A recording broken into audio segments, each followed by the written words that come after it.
So, in our second session today on learning technical analysis, just a reminder that we are our assumption is that education and knowledge is an edge in the markets, and with that assumption, we work towards continuously learning.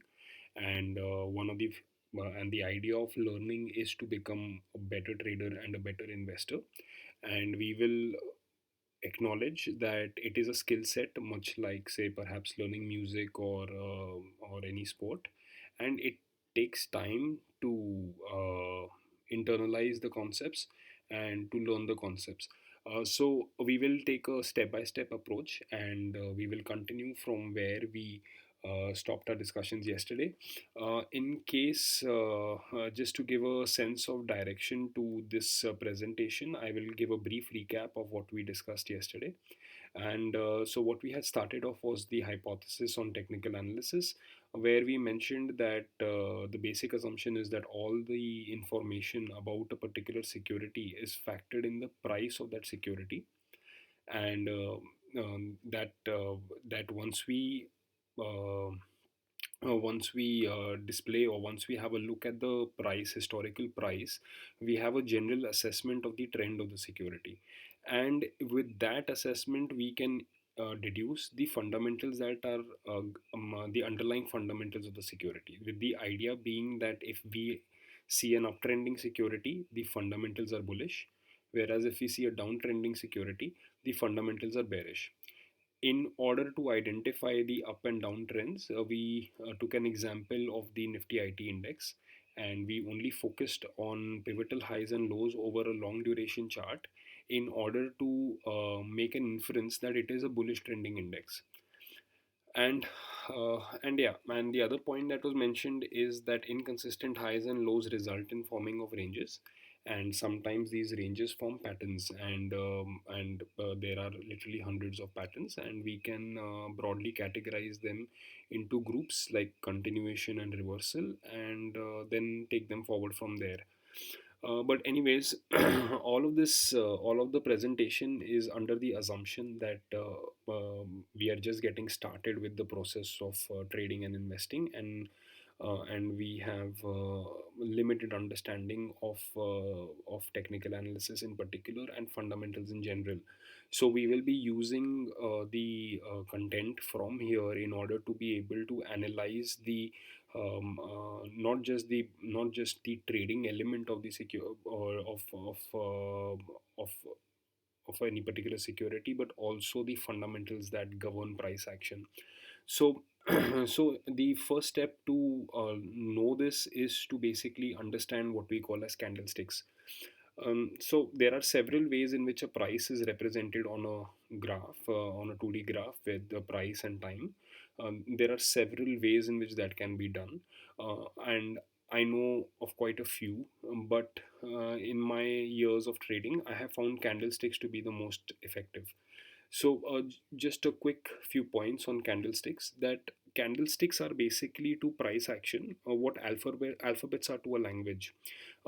This is a fairly straightforward statement. What it basically means is you cannot understand a language, particularly the written or the visual text, if you do not know the alphabets of that language. And and candlesticks are very effective, and they allow us to interpret the market price action. If a candle closes in green, it could be of other colors in various service providers, but this is a broad statement. But if the candle closes in green, it implies that the closing is higher than the open, which is a good day for the bulls. If a candle closes in red, it implies that the closing was lower than the open, which also is generally a good day for the bears. I'm saying generally because there are cases of gaps. The VIX in a candlestick measures the day highs and lows, or the period high and low. I think day high and low is incorrect. And candlesticks also form tactical patterns. So when they are laid out in certain manner, they do form tactical patterns, and we will discuss them later. A quick visual on the candlesticks right here. We can see from the image, the first one is a red candle, which means that on that particular day, the closing was lower than the opening, and we can see that marked in the image. And the wicks of the candle are measuring the high and low.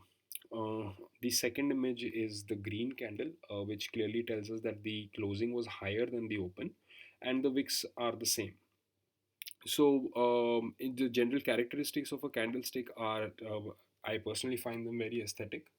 They're very easy to interpret. This is all there is to interpreting them. And there are a few patterns. I mean, there are actually several, but there are a few very consistently forming patterns and easy to trade patterns, which we'll discuss later. They are reliable because almost every service provider has them, and it is not very difficult to plot them. They are scalable because they're available on all time frames, and there is excellent literature that is available on this subject. And Steve Neeson, candlesticks is Steve Neeson is an absolute pioneer on the subject. And and I would just like to say that often people say that subject matter experts such as Steve Neeson's, or maybe Gary Lane, and people, and people of these kinds were perhaps not as profitable as some of the big traders later on. The thing is that they were better at researching, and the effort that they took to develop the models that they have benefited a series of traders who use them today, and consequently they are perhaps financially richer than them in terms of trading profits.